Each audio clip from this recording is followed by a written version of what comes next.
ಮಾಡೋಣ. ಕೈ ಹಗರಣಗಳ ವಿರುದ್ಧ ದೋಸ್ತಿ ಸಮರ, ಸಿಎಂ ರಾಜೀನಾಮೆಗೆ ವಿಪಕ್ಷಗಳ ಬಿಗಿಪಟ್ಟು. ಇಂದಿನಿಂದ ಮೈತ್ರಿ ಪಡೆಯಿಂದ ಪಾದಯಾತ್ರೆ. ಬೆಂಗಳೂರಿನಿಂದ ಮೈಸೂರಿಗೆ ದಂಡಯಾತ್ರೆ ಹೊರಟಿದೆ. ಚಾಮುಂಡೇಶ್ವರಿಗೆ ಪೂಜೆ ಸಲ್ಲಿಸಿ ರಣಕಹಳೆ ವಿಜೇಂದ್ರ ಅವರಿಂದ ನಾಡದೇವಿಗೆ ಪೂಜೆ. 7 ದಿನಗಳ ಕಾಲ ನಡೆಯಲಿರುವ ದೋಸ್ತಿ ಪಾದಯಾತ್ರೆ ಯಡಿಯೂರಪ್ಪ ಕುಮಾರಸ್ವಾಮಿ ಚಾಲನೆ ಕೊಡಲಿದ್ದಾರೆ. 7 ದಿನಗಳ ಕಾಲ. ಈ ಹಿಂದೆ ನಡೆದಂಥ ಪಾದಯಾತ್ರೆ 15 ದಿನಗಳ ಕಾಲ ನಡೆದಿತ್ತು. 320 ಕಿಲೋಮೀಟರ್ ಪಾದಯಾತ್ರೆ ಹೋಗಿದ್ರು. ಸಿದ್ದರಾಮಯ್ಯನವರು ಬಹಳ ದೊಡ್ಡ ನಾಯಕರಾಗಿ ಹೊರಹೊಮ್ಮಿದ್ದೆ ಅದೇ ಪಾದಯಾತ್ರೆಯಿಂದಾಗಿ. ಅವರು ಕೂಡ ಅಹೋರಾತ್ರಿ ಧರಣಿಯನ್ನು ನಡೆಸಿ ಬಳ್ಳಾರಿಗೆ ಬನ್ನಿ ಅಂತ ಹೇಳಿದಾಗ ಬಳ್ಳಾರಿಗೆ ಪಾದಯಾತ್ರೆಯನ್ನು ಮಾಡಿದರು. ಆಮೇಲೆ ಆ ಡೈಲಾಗ್ ನಿಮ್ಗೆ ಈಗಲೂ ಕೂಡ ನೆನಪಿರ್ಬೋದು. ಈಗ ಇಲ್ಲಿ ನೋಡಿ, ಚಾಮುಂಡೇಶ್ವರಿಗೆ ಪೂಜೆ. ವಿಜೇಂದ್ರ ಪೂಜೆ ಸಲ್ಲಿಸಿದ್ದಾರೆ. ಚಾಮುಂಡೇಶ್ವರಿ ನಾಡಿನ ಅಧಿದೇವತೆ ಚಾಮುಂಡೇಶ್ವರಿಗೆ. ಮತ್ತೊಂದು ಕಡೆ ಪಾದಯಾತ್ರೆಗೆ ಚಾಲನೆ.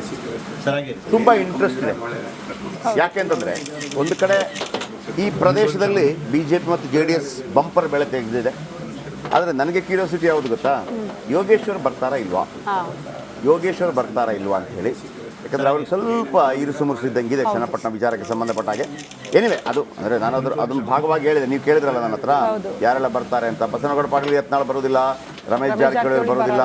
ಆಮೇಲೆ ನನಗೆ ಪ್ರತಾಪ್ ಸಿಂಹ ಬರ್ತಾರಾ ಇಲ್ವಾ ಅನ್ನೋದ್ರ ಬಗ್ಗೆ ಒಂದು ಸಣ್ಣ ಡೌಟ್ ಇದೆ. ಯಾಕಂದ್ರೆ ಮೊನ್ನೆ ಒಂದು ಮೀಟಿಂಗಲ್ಲಿ ಅವರು ಕೂತಿದ್ರು. ಪ್ರಮುಖವಾಗಿ ಬಸವರಾಜ ಬೊಮ್ಮಾಯಿ ಬಗ್ಗೆನೂ ಕ್ಲಾರಿಟಿ ಇಲ್ಲ ಅಂತ. ಅವರು ಕೂಡ ಭಾಗಿಯಾಗ್ತಾರಾ ಇಲ್ವಾ ಅಂತ ಒಂದಷ್ಟು ಡೌಟ್ಗಳು ಗೊತ್ತಿಲ್ಲ. ಅವ್ರ ಬಗ್ಗೆನೂ ಒಂದಷ್ಟು ಹೌದಾ ಊಹಾಪೋಹ ಹರಿದಾಡ್ತಾ ಇದೆ. ಅವ್ರು ಬರ್ತಾರೋ ಇಲ್ಲೋ. DV ಸದಾನಂದ ಗೌಡ್ರು ದೊಡ್ಡ ನಾಯಕರೇ.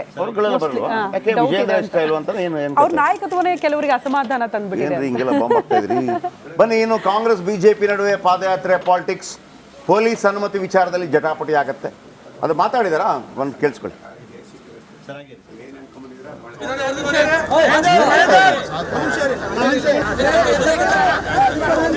ಕೆಂಗೇರಿಯಿಂದ ನಮ್ಮ ಪಾದಯಾತ್ರೆ ಹೊತ್ತು ನಮ್ಮ ಹಿರಿಯ ನಾಯಕರಾಗಿರ್ತಕ್ಕಂಥ, ರೈತ ನಾಯಕರಾಗಿರ್ತಕ್ಕಂಥ ಹೋರಾಟಗಾರರು ಸನ್ಮಾನ್ಯ BS ಯಡಿಯೂರಪ್ಪನವರು, ಮಾನ್ಯ HD ಕುಮಾರಸ್ವಾಮಿ ಅವರು ಕೂಡ ಈ ಕಾರ್ಯಕ್ರಮವನ್ನು ಚಾಲನೆ ನೀಡ್ತಾ ಇದ್ದಾರೆ ಪಾದಯಾತ್ರೆಗೆ.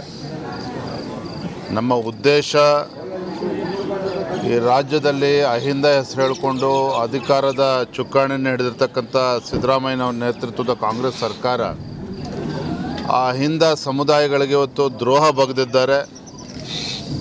ಭ್ರಷ್ಟಾಚಾರ ಮಿತಿಮೀರಿ ಹೋಗಿದೆ. ಇವೆಲ್ಲವಕ್ಕೂ ಸಹ ಇತಿಶ್ರೀ ಹಾಡಬೇಕು.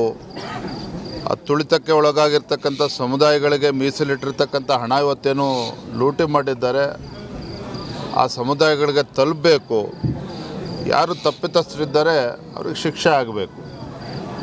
ಈ ಒಂದು ನಿಟ್ಟಿನಲ್ಲಿ ನಾವು ಪಾದಯಾತ್ರೆಯನ್ನು ಹಮ್ಮಿಕೊಂಡಿದ್ದೇವೆ. BJP ಮತ್ತು JDS ಸಾವಿರಾರು ಸಂಖ್ಯೆಯಲ್ಲಿ ರಾಜ್ಯದ ಮೂಲೆಗಳಿಂದ.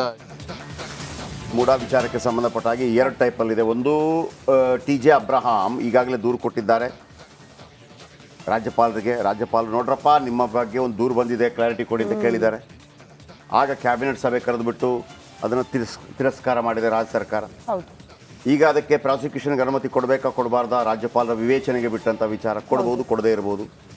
ಆ ಸಂದರ್ಭದಲ್ಲಿ ಕೋರ್ಟಲ್ಲಿ ಅದು ಕೇಸ್ ಆಗುತ್ತೆ. ಆ ಸಂದರ್ಭದಲ್ಲಿ ನೋಟಿಸ್ ಕೊಡುತ್ತೆ ಸಿದ್ದರಾಮಯ್ಯನವರಿಗೆ. ಆ ಟೈಮಲ್ಲಿ ರಾಜೀನಾಮೆ ಕೊಡ್ತಾರಾ ಇಲ್ವೋ ಅನ್ನೋದು ದೊಡ್ಡ ಚರ್ಚೆ. ಈಗ ರಾಹುಲ್ ಗಾಂಧಿ ದೊಡ್ಡ ಸಪೋರ್ಟ್ ಮಾಡಿರೋ ಕಾರಣಕ್ಕಾಗಿ ಯಾವಾಗ ನಿಮಗೆ ಹೈಕಮಾಂಡ್, ಈಗ ಯಡಿಯೂರಪ್ಪನವರ ಕಾಲದಲ್ಲಿ ಏನು ಗೊತ್ತಾ, ಆ ಥರ ಬಂದಾಗ ಹೈಕಮಾಂಡೇ ಕಿರಿಕಿರಿ ಮಾಡೋಕೆ ಶುರು ಮಾಡುತ್ತೆ. ಕೊಡ್ರಿ ಕೊಡ್ರಿ ಕೊಡ್ರಿ ಕೊಡ್ರಿ ಕೊಡಿ ಕೊಡಿ ಕೊಡಿ ಕೊಡಿ ಕೊಡಿ ಹೊಡೆದ ವಿಧಿ ಇಲ್ಲ. ಇವ್ರದ್ದು ಇದು ಹಿಂಗಾಗ್ತಾ ಇಲ್ಲ. ಹೈಕಮಾಂಡೇ ನಾವು ಹೋರಾಟ ಮಾಡೋಣ, ಸಿದ್ದರಾಮಯ್ಯ ಜೊತೆ ನಾನಿದ್ದೀನಿ ಅಂತ. ಹಾಗಾಗಿ ನಾನು ಹೇಳಿದ್ದು ಯಾವುದೇ ಕಾರಣಕ್ಕೂ ಕೂಡ ರಾಜೀನಾಮೆ ಪ್ರಶ್ನೆ ಇಲ್ಲ. ಈ ಕಡೆ ರಾಜಕೀಯವಾಗಿ ಒಂದು ಹೋರಾಟ, ಅದೇ ವಿಚಾರಕ್ಕೆ ಹೋರಾಟ. ನೋಡಿ, ಇದು ದಲಿತರ ದುಡ್ಡು, ಬಡವರ ದುಡ್ಡು ನೀವು ತಿಂದಿದ್ದೀರಿ ಅನ್ನೋ ಕಾರಣಕ್ಕಾಗಿ ಅಲ್ಲಾಗ್ತಾ ಇದೆ. ಈ ನಡುವೆ ಕಾಂಗ್ರೆಸ್ ಕೂಡ ರಾಜಕೀಯ ಮಾಡ್ತಾ ಇದೆ. ಅನುಮತಿ ಕೊಡಲೇ ಇಲ್ಲ. ಪಾಲಿಟಿಕ್ಸ್, ಪೊಲೀಸ್ ಅನುಮತಿ ವಿಚಾರದಲ್ಲಿ ಜಟಾಪಟಿ. ಮೊದಲು ಅನುಮತಿ ನೀಡಲ್ಲ ಅಂದವರು ಎಲ್ಲರೂ ಹೇಳಿದರು, ಅನುಮತಿ ಕೊಡಲ್ಲ ರೀ, ನೀವು ಮಾಡ್ಕೊಳ್ಳಿ, ನಾವು ಯಾವುದೇ ಕಾರಣಕ್ಕೂ ಕೊಡೋದಿಲ್ಲ.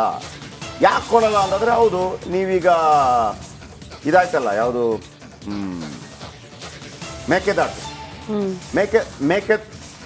ಮೇಕೆದಾಟು ಸಂದರ್ಭದಲ್ಲಿ ನೀವು ಕೊಟ್ಟಿರಲಿಲ್ಲ.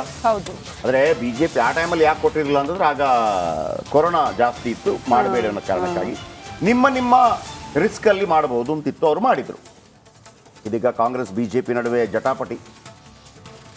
ಕೊಡೋದಿಲ್ಲ ಅಂತಂದರು. ಆದರೆ ಕೋರ್ಟ್ ಏನು ಹೇಳಿದೆ, ಕೊಡಿ, ರಕ್ಷಣೆ ಕೊಡಿ, ಪೊಲೀಸ್ ನಿಯೋಜನೆ ಮಾಡಿ. ಸೊ ಹಾಗಾಗಿ ರಾಜ್ಯ ಸರ್ಕಾರಕ್ಕೆ ಒಂದು ದೊಡ್ಡ ಮಟ್ಟದಲ್ಲಿ ಒಂದು ಹಿನ್ನಡೆ ಅಂತ ಹೇಳ್ಬೋದು. ನೋಡಿ, ಆರಂಭದಲ್ಲಿ ಏನು ಹೇಳಿದರು, ಆ ನಂತರ ಏನು ಬದಲಾವಣೆ ಆಯಿತು ಕೇಳಿಸ್ಕೊಳ್ಳಿ. ಪ್ರತಿಭಟನೆ ಮಾಡ್ಕೊಳ್ಳಿ. ನಾವು ಅನುಮತಿ ಹೆಂಗೆ ಅಂದರೆ ಲೀಗಲ್ ಮ್ಯಾಟ್ರಸ್ಸು ಅನೇಕ ಇರ್ತಾವೆ, ಅದಕ್ಕೋಸ್ಕರ ನಾವು ಕೊಡೋದಿಲ್ಲ. ನಮಗೂ ಕೊಟ್ಟಿರಲಿಲ್ಲ. ನಾವು ಪಾದಯಾತ್ರೆ ಹಾಗೆ ಮಾಡಿದ್ವಿ. ಅಲ್ಲಲ್ಲ ನಾವೇ ಮಾಡಿದ್ವಲ್ಲ. ಹಾಂ, ಅವರು ಮಾಡೋದಕ್ಕೆ ನಾವೇನು ತಡೆ ಹಾಕೋದಕ್ಕೆ ಹೋಗೋದಿಲ್ಲ. ಅವರು ಪರ್ಮಿಷನ್ ನಾವು ಕೊಡೋದಿಲ್ಲ. ಅವರು ಫೆಸಿಲಿಟೇಟ್ ಮಾಡಿ ಅವ್ರಿಗೆ ಯಾವುದು ತೊಂದರೆ ಆಗ್ದಂಗೆ ಹೋಗ್ಲಿಕ್ಕೆ ಬಿಡ್ತೀವಿ. ಈಗ ಕೊಡಬೇಕು ಅಂತ ತೀರ್ಮಾನ ಮಾಡಿದ್ದೇವೆ ನಾವು. ಮೊದಲನೇದಾಗಿ ಕೊಡೋದಿಲ್ಲ ಅಂತ ಹೇಳಿ ನಾವು ಇದು ಮಾಡಿದ್ದು. ಅವರೆಲ್ಲ ನಾವು ಶಾಂತಿಯುತವಾಗಿ ಮಾಡ್ತೇವೆ, ನಾವು ಯಾವುದೇ ಕಾನೂನು ವಿರುದ್ಧವಾಗಿ ಏನು ಮಾಡೋದಿಲ್ಲ, ಕಾನೂನು ಬಾಹಿರವಾಗಿ ಅಂತೇಳಿ ಅವರು ಹೇಳಿರೋ ಆಧಾರದ ಮೇಲೆ ಅವ್ರಿಗೂ ಕೂಡ ಪರ್ಮಿಷನ್ ಕೊಡ್ತೀವಿ. ನಮಗೆ ಒಂದೇ ಆತಂಕ ಇದ್ದಿದ್ದು ಗಲಾಟೆಗಳು ಮತ್ತೊಂದು ಆ ರೀತಿಯೆಲ್ಲ ಆಗಬಾರ್ದು ಅಂತ. ಅವರು ಆಗೋದಿಲ್ಲ ಅಂದಮೇಲೆ ಅದಕ್ಕೆ ಅನುಮತಿಯನ್ನು, ಪ್ರತಿಭಟನೆ ಮಾಡೋದು ಅವ್ರ ಹಕ್ಕು, ಮಾಡಲಿ ಹಾಗೆ ಅಂತೇಳಿ ಕೊಡ್ತೇವೆ. ಓಕೆ, ಇದೀಗ ಅವರು ಓಕೆ ಅನುಮತಿ ಇಲ್ಲ, ಅನುಮತಿ ಇದೆ, ಇದೆಲ್ಲ ಆಯಿತು, ಮತ್ತು ಈಗ ಅನುಮತಿ ಕೊಟ್ಟಿದ್ದಾರೆ, ಕೊಡಲೇಬೇಕಾಗತ್ತೆ. ಈ ಕಾರಣಕ್ಕಾಗಿ ಕಾಂಗ್ರೆಸ್ ಮೇಲೆ ಸ್ವಲ್ಪ ಡೌಟ್ ಬರ್ತಾ ಇರೋದು. ನೀವು ಒಂದು ಮೂಢ ಹಗರಣವನ್ನು ನೀವು ಅಲ್ಲಿ ಸದನದಲ್ಲಿ ಮಾತಾಡೋಕ್ಕೆ ಬಿಟ್ಟಿದ್ರೆ ನೀವು ಇಷ್ಟೆಲ್ಲ ಏನು ಡೌಟ್ಗಳಿಗೆ ಕಾರಣ ಆಗ್ತಾ ಇಲ್ಲ, ಅನುಮಾನಗಳಿಗೆ ಕಾರಣ ಆಗ್ತಾ ಇಲ್ಲ. ಬಿಡ್ಬೋದಾಗಿತ್ತು. ಸಿದ್ದರಾಮಯ್ಯ ಏನು ಹೇಳ್ತಾರೆ ಪ್ರತಿ ಸಲ ಕೂಡ, ಬನ್ರಿ ಎಲ್ಲೆಲ್ಲಿ ಮಾತಾಡೋದಲ್ಲ ಸದನದಲ್ಲಿ ಮಾತಾಡಿ. ಡಿ ಕೆ ಶಿವಕುಮಾರ್ ಎಲ್ಲೆಲ್ಲಿ ಮಾತಾಡೋದಲ್ಲ ರೀ, ಸದನದಲ್ಲಿ ಉತ್ತರ ಕೊಡ್ತೀನಿ. ಅದು ರೆಕಾರ್ಡ್, ಅದು ಆನ್ ರೆಕಾರ್ಡ್, ನಮಗೆಲ್ಲ ಅರ್ಥ ಆಗ್ತಾ ಇತ್ತು. ನೀವು ಅದು ಕೊಡದೇ ಇದ್ದಾಗ ಸದನ ಆರಂಭಕ್ಕೆ ಮೊದಲು ನ್ಯಾಯಾಂಗ ವಿಚಾರಣೆಗೆ ಆದೇಶ ಕೊಟ್ಟು ಇಲ್ಲ ಮಾತಾಡೋಂಗಿಲ್ಲ ಅಂತ ಹೇಳಿದಾಗ ನಿಮ್ಮ ಮೇಲೆ ಡೌಟ್ ಬಂತು. Number 1 doubt. 2ನೇ ಡೌಟ್, ಪಾದಯಾತ್ರೆಗೆ ಅವಕಾಶ ಕೊಡೋದಿಲ್ಲ ಅಂತ ಹೇಳಿದಾಗ 2ನೇ ಡೌಟ್. ಯಾಕೆ ನೀವು ಪಾದಯಾತ್ರೆಗೆ ಅವಕಾಶ ಕೊಡೋದಿಲ್ಲ? ಹಾಂ, ಮಹಾತ್ಮ ಗಾಂಧಿ ಬಗ್ಗೆ ಮಾತಾಡ್ತೀರಿ ಉದ್ದುದ್ದವಾಗಿ. ಪ್ರತಿಭಟನೆ ಸತ್ಯಾಗ್ರಹ ಕಲಿಸ್ಕೊಟ್ಟದೆ ಮಹಾತ್ಮ ಗಾಂಧಿ. ಹಾಂ, ನೀವೇ BJPಗೆ ಮತ್ತು JDSಗೆ ಪಾದಯಾತ್ರೆ ಮಾಡೋದಕ್ಕೆ ಅವಕಾಶ ಕೊಡೋದಿಲ್ಲ ಅಂತಂದರೆ ನೀವು ರಕ್ಷಣೆ ಕೊಡಬೇಕಾಗಿದ್ರೆ ನೀವು ಮಾಡಿರಲಿಲ್ವಾ? ಇದೇ BJP ಕಾಲಾವಧಿಯಲ್ಲಿ ಬೆಂಗಳೂರಿಂದ ಬಳ್ಳಾರಿ ತನಕ ನೀವು ಪಾದಯಾತ್ರೆ ಮಾಡಿದ್ರಿ, ನಿಮ್ಗೆ ರಕ್ಷಣೆ ಕೊಟ್ಟಿಲ್ವಾ BJP ಸರ್ಕಾರ? ಅದೇಂಗಾಗತ್ತೆ? ಅದು ನಿಮ್ಮ ಮೇಲೆ ಅನೇಕ ಅನುಮಾನಗಳನ್ನು ಮೂಡಿಸ್ತಾ ಇರುವಂಥದ್ದು. ನೀವೆಲ್ಲೋ ಸರಿ ಇಲ್ಲ ಅಂತ ಮೂಡಿದ್ದೇ 2 ಕಾರಣಕ್ಕಾಗಿ. ಒಂದು, ಮೂಡಾದು ಚರ್ಚೆ ಆಗಲಿಲ್ಲ. 2ನೇದು, ನೀವು ಅವಕಾಶ ಕೊಡ್ತಾ ಇಲ್ಲ ಪ್ರತಿಭಟನೆಗೆ.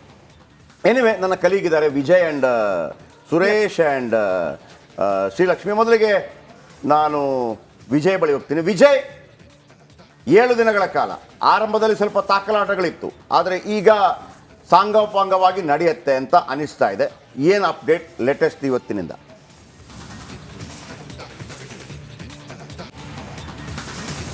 ಜಯಪ್ರಕಾಶ್, ನಾನೀಗ ಪಾದಯಾತ್ರೆಗೆ ಚಾಲನೆ ಕೊಡುವಂತಹ ದೇವಸ್ಥಾನದ ಬಳಿ ಇದ್ದೇನೆ. ಕೆಂಪಮ್ಮ ದೇವಿ ಏನು ಆ ದೇವಸ್ಥಾನದಲ್ಲಿ, ಇದೇ ದೇವಸ್ಥಾನದಲ್ಲಿ ಇನ್ನು ಸ್ವಲ್ಪ ಹೊತ್ತಿನಲ್ಲಿ ಯಡಿಯೂರಪ್ಪ, ಕುಮಾರಸ್ವಾಮಿ, ವಿಜಯೇಂದ್ರ ಅವರು ಮುಖಂಡರುಗಳು ಬಂದು ಚಾಲನೆ ಕೊಡಲಿದ್ದಾರೆ.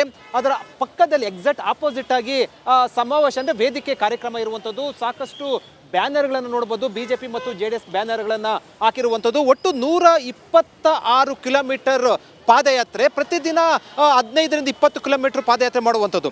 ಅಂದರೆ ಮೈಸೂರಿನ ಮೂಡಾ ಸೈಟ್ ಸಂಬಂಧಪಟ್ಟಂತೆ ಏನು ಹಗರಣ ಸಂಬಂಧಪಟ್ಟಂತೆ ಪಾದಯಾತ್ರೆ ಮಾಡಿದ ತಕ್ಷಣ ಸಿದ್ದರಾಮಯ್ಯ ರಾಜೀನಾಮೆ ಕೊಟ್ಬಿಡ್ತಾರ? ಖಂಡಿತವಾಗ್ಲೂ ಕೂಡ ಕೊಡೋದಿಲ್ಲ.